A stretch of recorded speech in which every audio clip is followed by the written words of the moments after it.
friends, it's Marie at Living Felt, and today we have a super fun tutorial for needle felting a sweet little pumpkin house. We have these darling little pumpkin houses that you can needle felt up in about an afternoon. It doesn't take a lot of supplies, and gosh, they just make such cute fall decorations. You could put them on your holiday table, maybe you have a nature table, decorate at the office. They would certainly be lots of fun for children to play with. And you could even gift them to a friend. So they don't take a lot of supplies. Let's look at what we need to get started.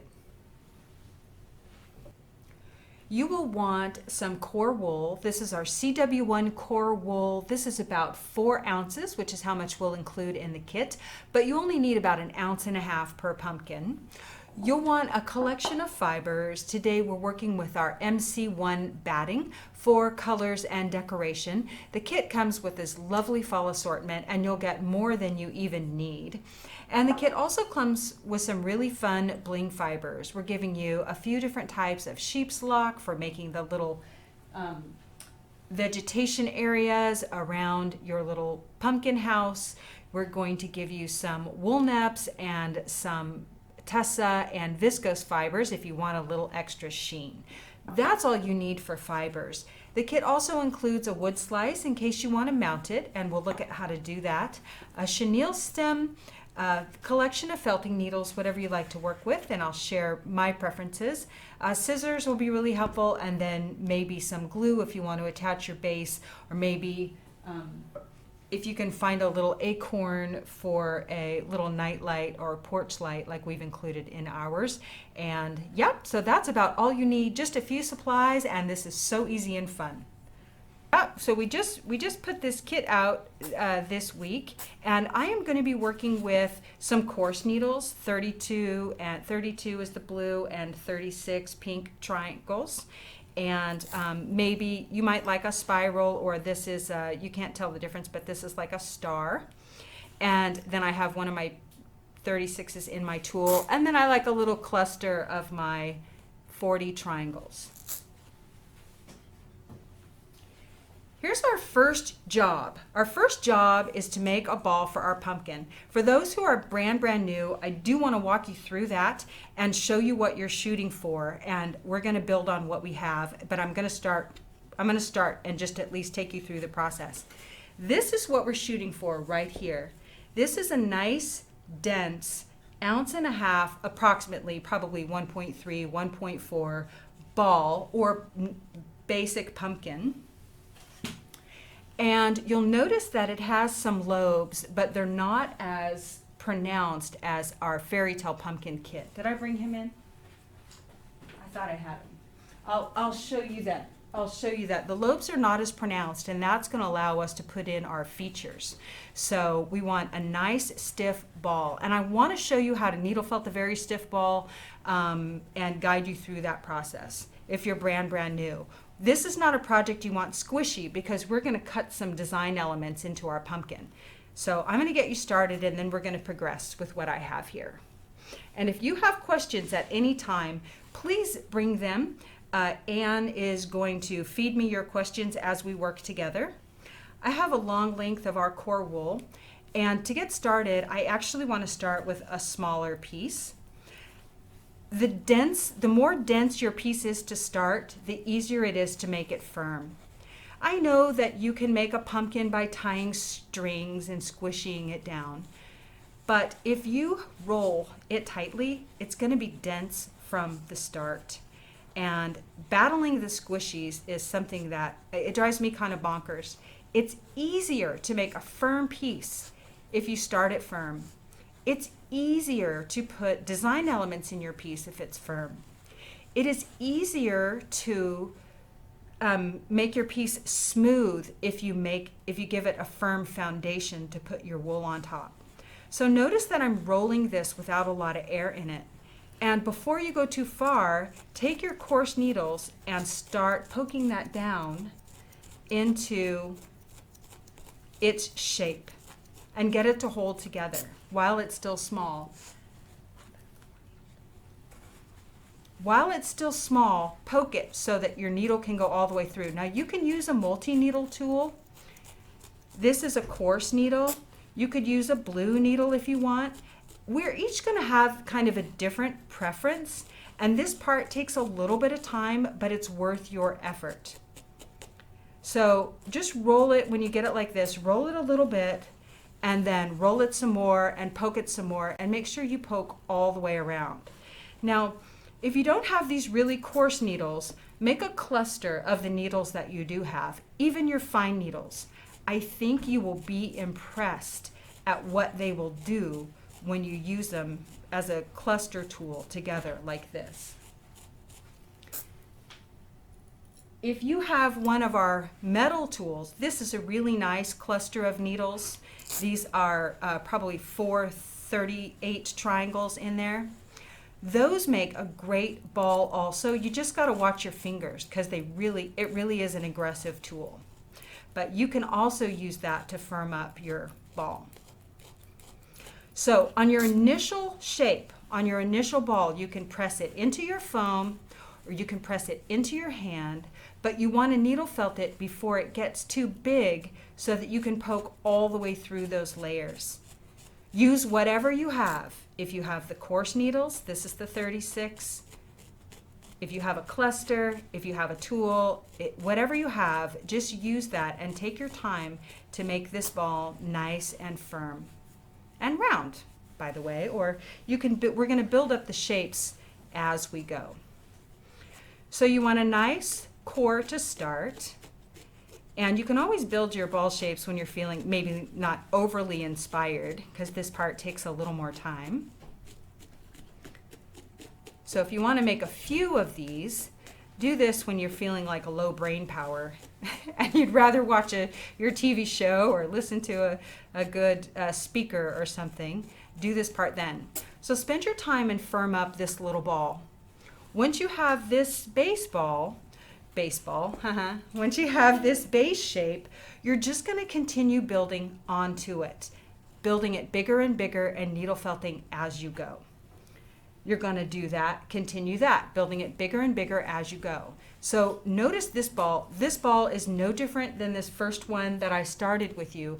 Other than that, I kept wrapping layers. But as you get about this size, and notice this size, it is getting about the size of a baseball in my hand, and you can weigh your wool out in advance. Remember, you want it firm, not squishy, and this one's still a little squishy, but we're going to firm it up as we add the layers on. So when you get about this size, we're going to use this wool, and instead of building individual lobes like we did on our fairy tale pumpkin, and rather than even using string, we're going to treat this now more like a ball of yarn. So take a length, like your long length, and let it be thick. That's fine if you want. Anchor it down on top. What we want are gradual lobes, but we want them to be obvious. And this is how I've built a few of them. Anchor it on top, and now anchor it in there.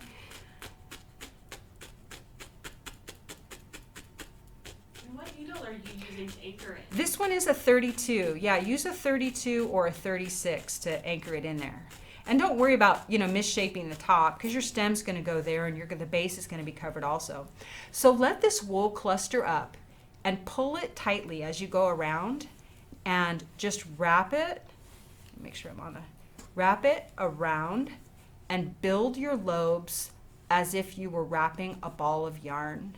So I kind of go all the way around, and then I'll go across at a diagonal, and then cross at another diagonal, keep going in the same direction, and right away we're building up some lobes into this shape. Does that show? Okay, so anchor that part down, and now just go and needle felt along the edges of the lobes, just like this, and start to shape them and smooth them down. You can go where it's going to be in between the lobes, use your really coarse needle, and right on the lobe itself, you can use your finer needles. This is my cluster of 42s, and I kind of go into the sides of what will be the lobes, and that to build up the density, that's building up the density towards the middle, and then needle felt it flat.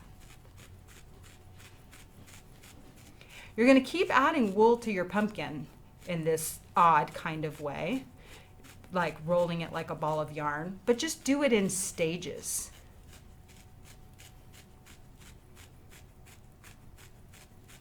Kathy says, I'm going into pumpkin real estate. I'm already trying to decide who should live in my house. It would be pretty fun to stay at a pumpkin house for a weekend. I bet if we started a pumpkin lodge, we would do pretty well. There's no getting around the time it takes to sort of, form the base of your pumpkin. It's just going to take time. What's fun about this is if you willing to spend the time, you can make it big enough, that it has kind of interest like this one. And what you'll find is it will continue to compact and shrink down as you needle felt on it. So work your way all around your pumpkin until it has the shape that you want. On this one that I've been working for a while, the only difference is that I've kept using this tool on the lobes. I've used my coarse needle in the middle, and I've spent the time to smooth it down, even with my single 42 needle, which is this one, the yellow one. The yellow needle allows you to just poke all day without leaving big marks. And for me, that's really worth the time, because then you get a really nice finish. Now, when you have your pumpkin finished, and I'm going to leave mine this color, which is the same as this, we just use the core wool, you can decide whether to give it an outer coating. For those of you who don't know how to do that, I do want to show you.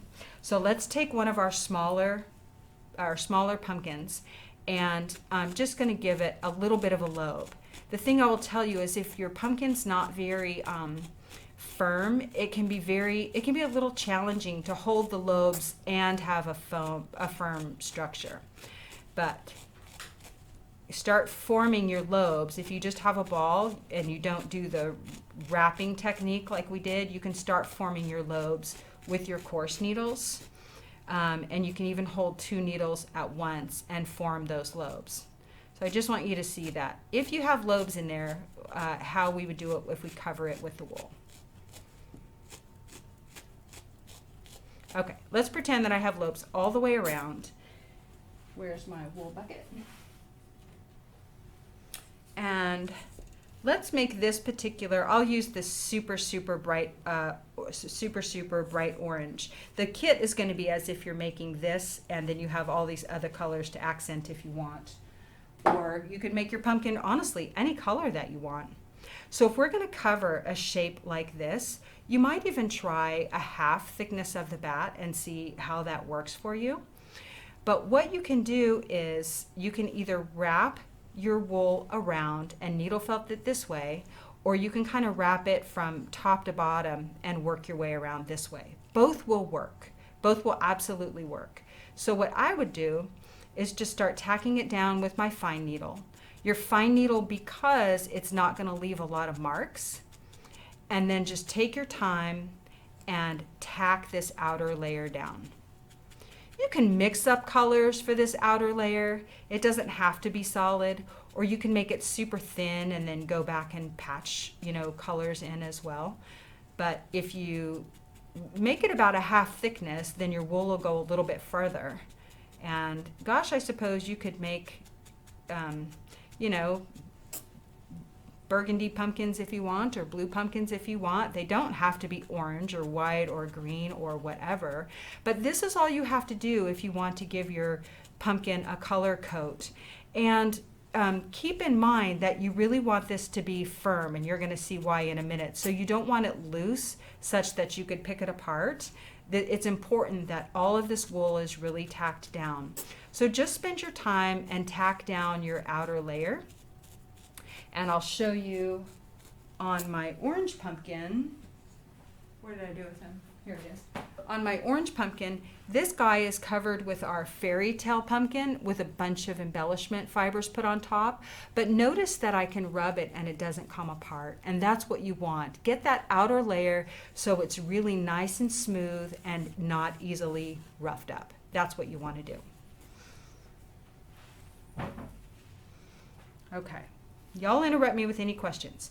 Okay, so the first thing I actually want to do with this guy is decide where's my door and where are my windows. Where are my door and where are my windows? I kind of like this is a nice broad lobe and I want to put my door right here. And so I'm going to put in one window on this pumpkin.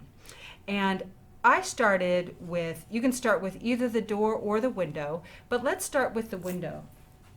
If you have a quarter or a little circle, or maybe in this case, like I have my little scissors here. I'm just going to use my little scissors right here to sort of map out a circle. This window will be oval. I'm just going to tack it out so that I can see it. Pick a shape. A quarter, could be a square window that you want, could be an arched window that you want. All I want to do is see where is that window. There's my window. Basically, I can see it. And now what I'm going to do is cut out a layer. We could tack our window right on top, but hey, that's the common thing to do. If you cut it out and give it a little bit of dimension, it's going to look so much more interesting. Now, if your piece is not firm, you won't be able to do this nicely. It's going to just come apart as soon as you do it. So peel off a layer or two and then get down there. Can everyone see close enough, Anne? Does it seem like everyone can kind of see? Are we close enough in? Maybe just a little bit closer.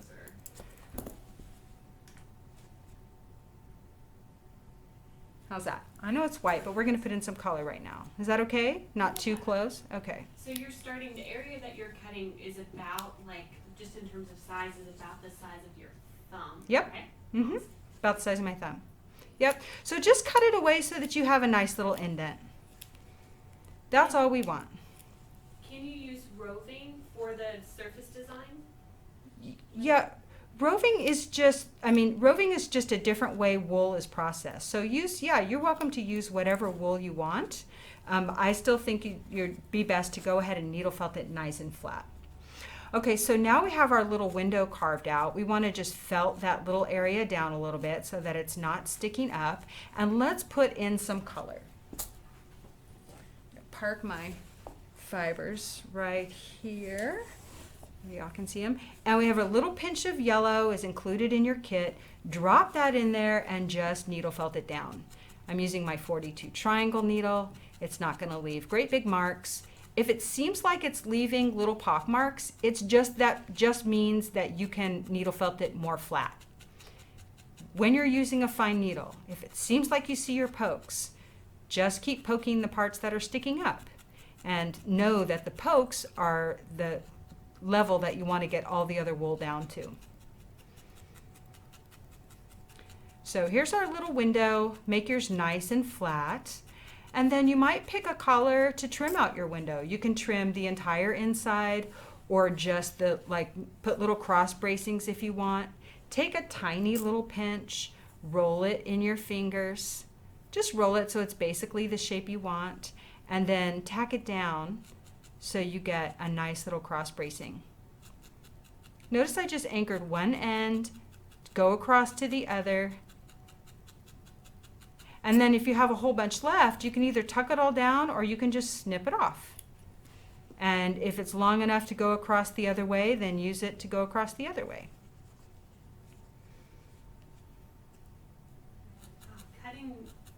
Cutting the pumpkin is getting some love. A lot of people, it's opening a lot of doors for people. Oh, good. Oh, good. Well, yeah, I wanted this to not look flat. I wanted it to look like, somebody actually lived in there. I think it reminds me of a house that I lived in another realm. Kind of. Mm-hmm. Looks kind of like the one I lived in. Now, you can trim out your window too, trim around the edge, just like we did here, but I'm just going to flatten mine, and I would spend a lot of time. I don't rush. When we do projects here, it's probably a quarter of the time I actually spend. So look at this one. I trimmed it out, and then I just laced a little bit of brown right around the edge. Just to give it some interest. But let's make our door. The door was actually kind of a fun part. And the first thing I found to make the door is to actually make the door. So I'm just going to pull off a length of wool. I'm going to use that same chestnut color. Oh, I actually do have a darker brown in here. Let's use the darker brown. just pull off. I pulled off like a little thickness. Maybe it's about an inch wide, wider in some places. It's about that long. You make your doors bigger as little as you want, and I'm just folding it over, folding it over, folding it over. That's pretty dense. That feels pretty good. I'm going to pull off this excess. So I did, I think, 1, 2, 3 folds, and fold the rest over. We're going to fold that, needle felt that guy flat. Just needle felt him straight down to start. And what you want is to make him nice and dense. So needle felt from this side, needle felt from this side, needle felt from both sides. I am poking into my foam a little bit, but we want to make this door nice and firm. It should be something that can stand on its own. It has density. It helps if you make this part dense first, and then you can either fold these edges under a little bit because it's just kind of wispy. Fold them a little, and then use a single needle to tack them down.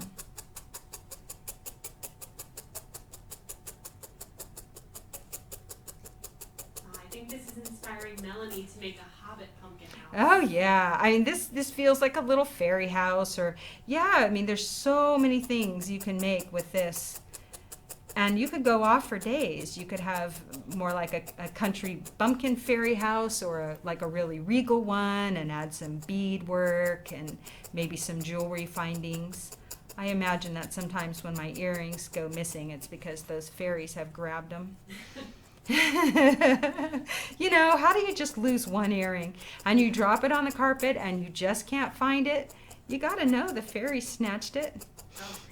Okay, so I am needle felting like right into the sides. You want to needle felt right into each edge so that it starts to get nice and dense. And if you make it really dense, then you can go back also and add some details onto it.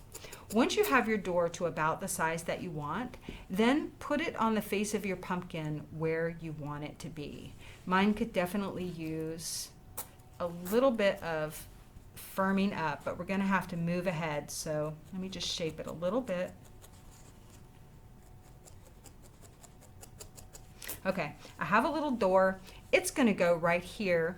Now that I know that, I am going to trim out the opening. And you might just look at, you know, when your pumpkin's sitting, how high do you want that door to be? I want mine to stick up off it a little bit so that I can build some stairs, but not too high. So I am going to do the same tracing like we did a second ago. I'm going to poke with my 36 gauge needle and trace out my doorway. I just need to know about where it is. Go right under here. You could start with a piece of cardboard or a piece of paper and plan your door size that way first. I just decided to needle felt mine first. Now I have a basic tracing, and you probably can't see that really well, but I know that here's the tracing of my door. So we're going to cut in to our door just like we did the window. I'm going to give you something to think about here. You could have put an internal color in your pumpkin if you wanted. I filled mine inside once I cut away, but I thought, you know, you could make the inside like a pumpkin meat color.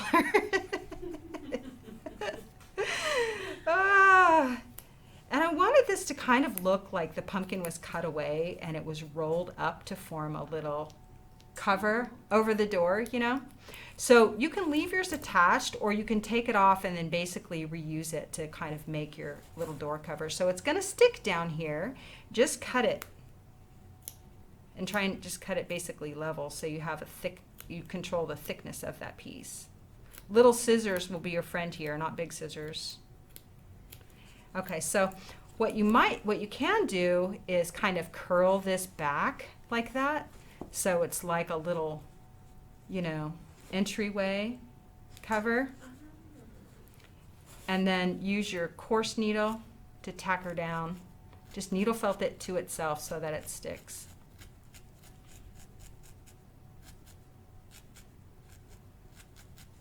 And you don't have to do that. You can add a second piece, you know, instead of curling this piece up if it's too fussy. It's a little fussy, but it's loose enough that you can just felt it and shape it. you could even make a bigger one, or you could put a vine up here or a branch or something. But I like the idea of thinking that the pumpkin was kind of cut away and then parts of it were used in the architecture. Okay, so that's our rough little entry cover, and I would definitely needle felt that down, and you might even look at putting an alternate color here in the sides. I think I did it, I must have done it on another one I have at home. So you might even put a different color right in there. And then what you can do is add your yellow in here, or whatever you want your inside to be. You might have it dark or colored. Add your, I like to think of it as being lit inside.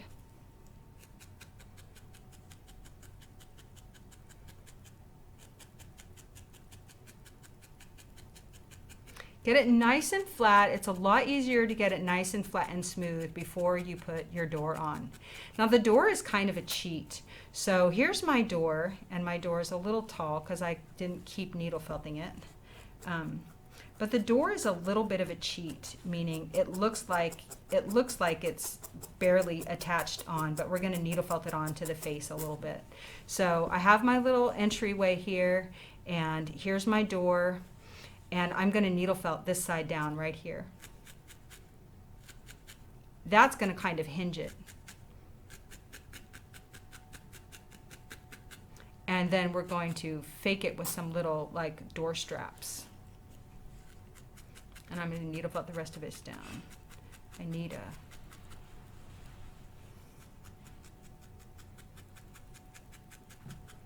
So get your door so it looks like it really fits. And then it will open because we just did the one side. It will open and close, and then you can put some little, I don't know, viney green or something like that on the side and make it look like it's kind of hinged on there with plant matter or something like that. So just twist it and anchor it. And you can add little details to your door if you want, probably easier before you get it on the pumpkin. Whether you want to add it to look like slats of wood or something like that. But I just put little viney bits on there. And I'm going to continue flattening and working on my door so that it's a really nice shape. I just didn't bring my other needle. Okay, so we have our little door and it opens. Get all your little stuff in here flat. We have a window and you can trim out your window. Let's make a stem for the top. And some of you are very familiar with this. I know my colors. Oh, Maureen shares, so cute. I'm loving all the ideas for adding details. Yeah, you definitely can just take it anywhere you want to. Let me get him out of the way. And for our stem, I have one here for you. Some of you are very familiar with this process. We do this all the time. So far we've made a ball. We've done folds to make this little square. We've done a cutaway, and now we're going to make a little stem just by wrapping the wool around our chenille stem. I am going to use one color. I think I will, I'll kind of use just a green. I'm going to use that for the grass. I'll use a brown. I like the brown stem for some reason. I just want to show you how easy this is to do. But the best thing to do is to start with like a thinner piece rather than a thick piece. And if you fold your chenille stem in half, then you can anchor your wool up under that. And some of you have seen this 100 times. It's something that we always share. But now you've got your wool in this little loop-de-doop, and we're going to fold it over and just twist. If you twist real tightly and you hold pressure with these two fingers, then you can make it very dense. If you make it very dense, then it's going to allow you to shape it. And by shape it, I mean I seem to like to make my stems a little bit flat. When you needle felt to the wire, don't worry about breaking the needle on the wire. Just try not to needle felt through the wire. There's no need to go that far. Because I needle felted this, or I wrapped this nice and tight, I can just put another layer right on top. I don't have to actually needle felt the whole thing until I put another layer on. So build up your layers, add whatever mishmash of color you like for your stem. Anchor down the beginning if you need to.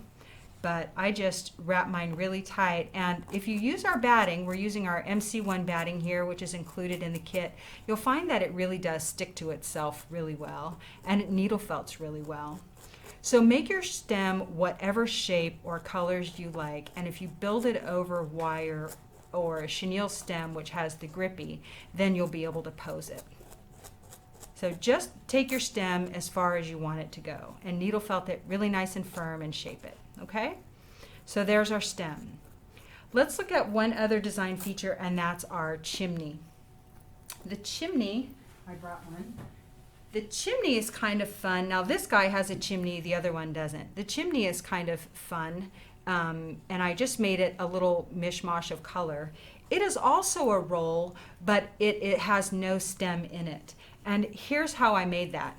I took some browns, I took some of the burgundy color, I took some of the lighter browns and some of the grays, just a mishmash of colors, and then I just pulled off little bits because I want it to look like brick or mud, you know, made by hand. I don't want it to look like all one color. I want it to feel like it was built by what you might find in the woods. And I just make this big old mishmash. Once you make the mishmash, then you got to try and make some kind of little bat out of it. So tear it as much as you want so that it feels really mixed up. And then I just kind of make a cloud and flatten it, just like that. And then we're just going to roll it into a little shape. You want it to be thick enough to shape. If it doesn't feel thick enough, then add more. And I just used mostly my fine needles, my 38 triangle and my 42 triangle, and I just needle felt it in a shape. I leave both of the ends fairly loose till I decide who's top and bottom. And start to needle felt it not like it's round, but like it has 4 independent sides. If you don't like your color mix, you can always come back and add little blips of color once you kind of get the shape in place. Just compact that wool. You want it to be a nice little firm stack. My chimney is such that you could pick up the pumpkin by it and it's really nice and firm. So keep needle felting yours until you decide who's the top. If this is the top of your chimney, now you're just going to want to go straight down into it. I'm going to use my 36 and start to make like a little hole in the center. And needle felting in this way is also going to make the shape more dense. You can even needle felt into the base, pull this wool back and leave it loose so we can attach it to the pumpkin, and needle felt right up the center. That's going to make it more firm this way. So firm up your chimney, get it into a nice rectangle, and get the top formed really nicely. When you finish, it's going to look like this one, a nice square or whatever shape you want. It can be a little misshapen, but the bottom is loose. So we have a stem and we have a chimney. Let's get those on our pumpkin, and then we'll give them a little base or a bottom. For the stem, I'm just going to use this one. You can cut the wire away all the way at the base of the wool.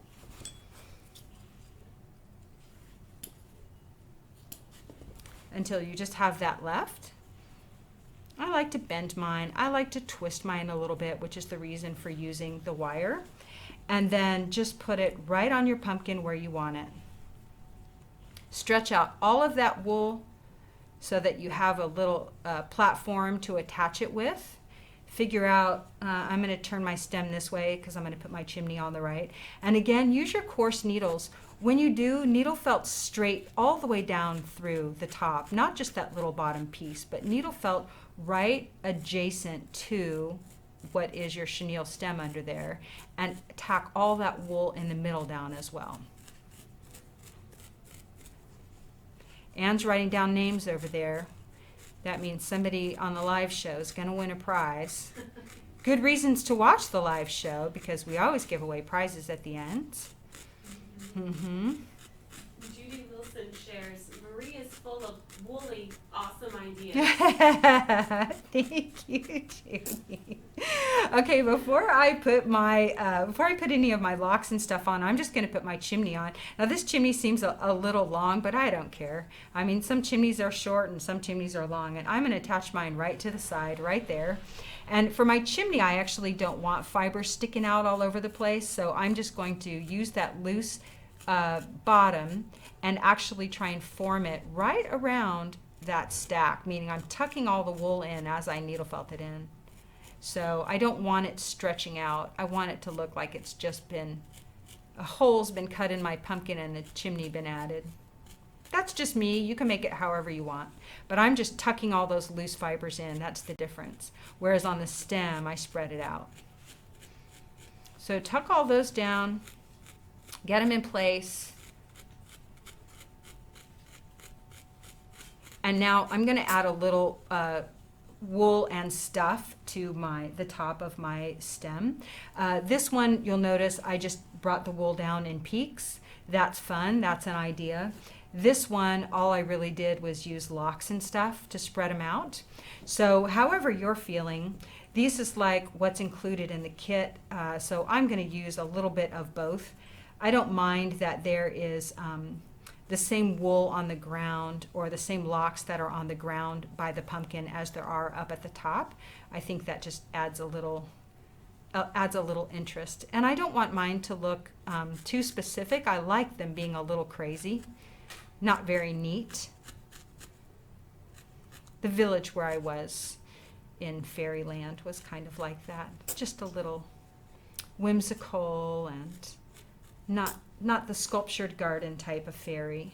Perfect. Yeah, that's just my hood. It's just me and my peeps. That's where we come from. So I like the locks to kind of flow down. So have fun with that, building your locks up there. So we have a stem, a chimney, a door, a window. Let's put a base on this and maybe some steps if we can squeeze that in. With the ground, you can play with this. I like to mix things up a little bit so that I don't have to overthink it once I'm getting in place. So I'm going to put down a little brown. I'm going to put down a little kind of platform of green. And I know I have another color in here that I want. Maybe just some chestnut and stuff around the edges. You can kind of get some real land looking without thinking about it too much. Just put this down and then you're going to add some stuff on top. You do want this to have a little bit of density, and you want it, if you're going to use a wood mount of some kind, you want it to be about that size. So just group the wool in and don't fuss with it too much, but we're going to start tacking it down. Now if you have a punch tool, you might find it easy to do this part, meaning the 5 needle clacky tool. I'm just going to bang this out with my little needle cluster. The first thing we want to do is give this a little bit of density, our little platform, and then you can go back and give it dimension. So the first thing we do is just flatten it all out.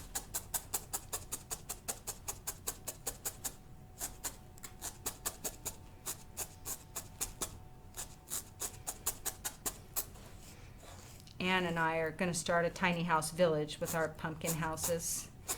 Yeah, little vacation rental. So notice that I just peeled it off and flipped it over. I'm needle felting from the other side. Do not worry about the fuzzies on this coming through to the other side.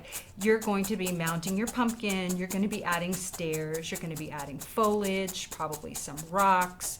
You might add a mailbox. You never know what you're going to add. You might add a fairy or a dog or a squirrel. So don't worry about the fuzzies coming through. What's more important is this starts to form a little bit of density that you can build on. And I do spend time on this, longer than we're spending together. So take your time. If your pieces are firm and not loose, they're gonna hold up longer over the years. They're gonna hold up better to being put away. They're gonna attract less dust. So spend time and make yours really nice and firm. Firmer than this one, that's for sure. Okay. When you do get yours a little more how you want it, and I know we're really limited on time here, what we're going to do when this is all ready and you've got this nice little pancake that you like, we're going to attach it right to the bottom of our pumpkin, just like that. We're going to needle felt it right into the bottom before you add any other design elements. So this is a good time for your multi-needle tool or your coarse needle tool, and you're just going to needle felt that platform right into the base of your pumpkin and attach it really, really well.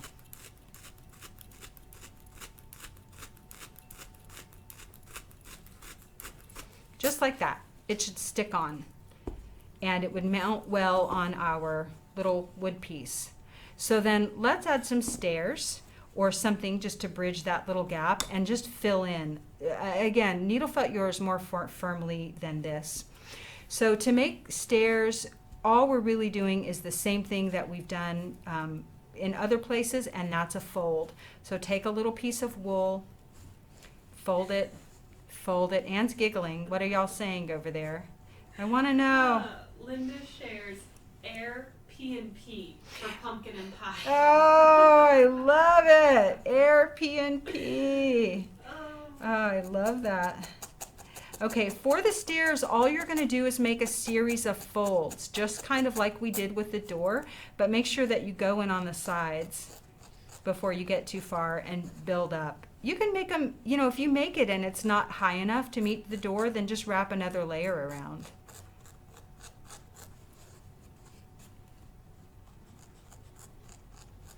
Okay. I do tend to kind of firm all these things up before I attach them on my piece, but this is your basic process.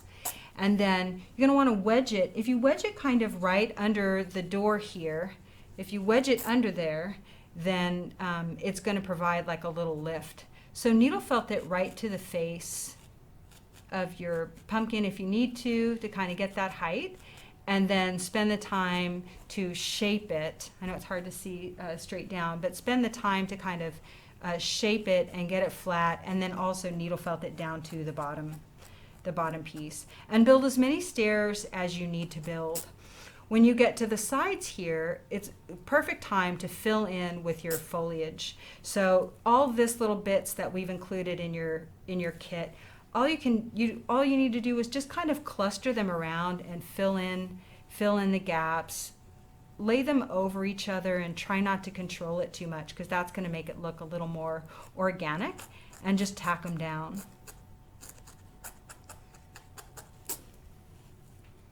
Tack them down so they'll stay.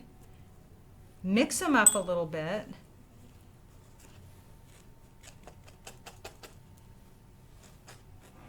Could you turn a wet felted pumpkin into a house? Sure, you could. You need it to be thick enough. Someone said, can you turn a wet felted pumpkin into a house? You need it to be thick enough so that when you cut away, it holds its shape.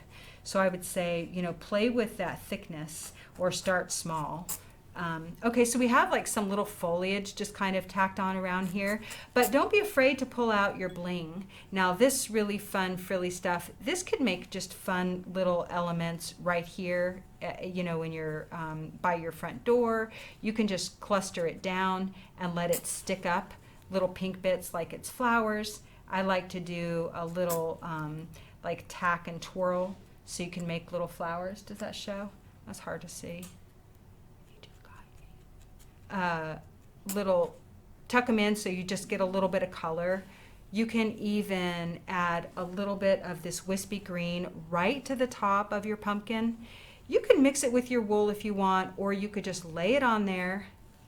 That show, I know it's really...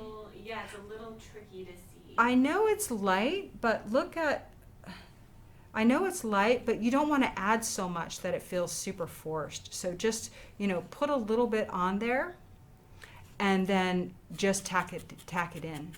We can see the raspberry twirling a Oh, little. good. Okay, yeah. Well, the green, it's probably not going to show up a whole lot, but it's going to be really fun on your own one. So use these little blingy bits. Now, we've also given you some neps, and neps are, some people's bane. You can put them in the foliage down here. If you want to put them on your pumpkin, these are just my quick tips, is take a little bit of the wool. Get all this out of the way. Take a little bit of the wool that you have and mix it just a little bit with your neps. Mix your wool just a little bit so that you have something to anchor it down with. You're going to have a little more luck in getting them to stick down if you have a little wool to trap them with. They're going to be semi-loose. They're going to want to stick to your needle. Just try and trap them down with a little layer of wool. And let them be a little bit loose. Once you kind of get them on there, you could even stretch another little layer of wool, like right over the top. So they're just like little sprinkles.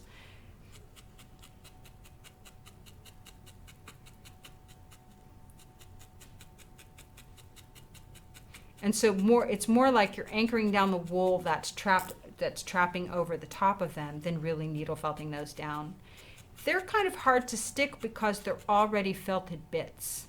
And you can try and really poke through them, but usually they're going to want to stick to your needle. So if you want to tackle them one at a time, like I'm doing now, you can, but you're going to have to just be really patient with it. And this is kind of the quick and dirty method. And we're kind of out of time. I know we're about out of time, but spend time on yours. Really take your time to flesh it out, add those little details. For this little stem here, I did the same thing as we did for the cross beams, and that's roll a piece. These are just hand formed, and I found this tiny little acorn that had a little crook in it, for my little light, and I glued them in. Use your glue, your tacky glue or something like that to glue the bottom to your wood base right there, and then it'll hold up for you and look nicely mounted. You can even sign the bottom if you give it as a gift, or date it if you want to kind of capture that time. So that's all you got to do, and yeah, I can't wait to see your pumpkin houses. Thank you so much for felting along with us today. We hope you've had fun with this little tutorial for making a felt pumpkin house. Please join us on Facebook at Living Felt Friends. We hope you'll follow us on Instagram and tag us and share us what you make. Be sure to hit the subscribe button so you get notified every time we go live, and we'll see you next time. Bye.